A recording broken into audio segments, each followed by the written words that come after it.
மாற்றுத்திறனாளிகள் நலன்.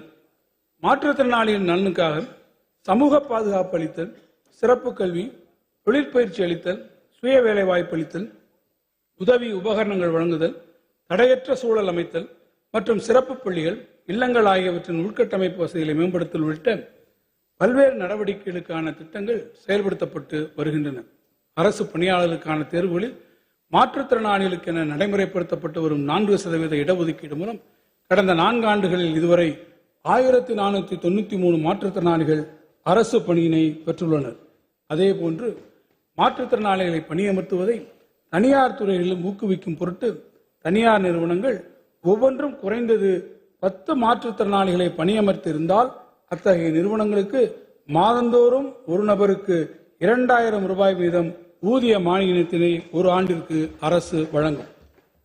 உலக வங்கியின் கடன் உதவியுடன் செயல்படுத்தப்பட்டு வரும் தமிழ்நாடு மாற்றுத்திறனாளிகளின் உரிமை திட்டத்தின் ரைட்ஸ் மூலம் 2024-25 ஆண்டு நிதியாண்டில் 5 மாவட்டங்களில் முதற்கட்டமாக 10 வருவாய் கோட்ட அளவிலான ஒருங்கிணைந்த சேவை மையங்களும் 38 வட்டார அளவிலான சேவை மையங்களும் தொடங்கப்பெற்று மாற்றுத்திறனாளிகளின் மறுவாழ்வு தேவைகளை நிறைவேற்றும் வகையில் 6 வகையான மறுவாழ்வு சிகிச்சைகள் வழங்கப்பட்டு வருகின்றன.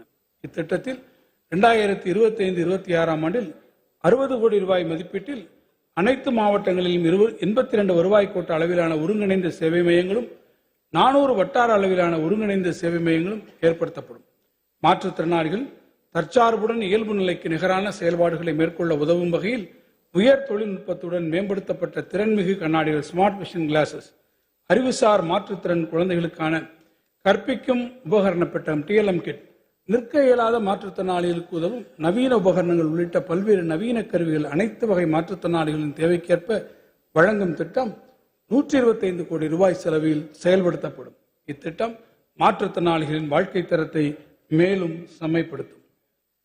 மாநிலத்தில் உள்ள அனைத்து வகை உள்ளாட்சி அமைப்புகளிலும் மாற்றுத்திறனாளிகளுக்கு நியமன முறையில் உரிய பிரதிநிதித்துவம் வழங்கிடும் வகையில் நடப்பு சட்டமன்ற கூட்டத்தொடரில் தக்க சட்ட முன்வடிவு அறிமுகப்படுத்தப்படும்.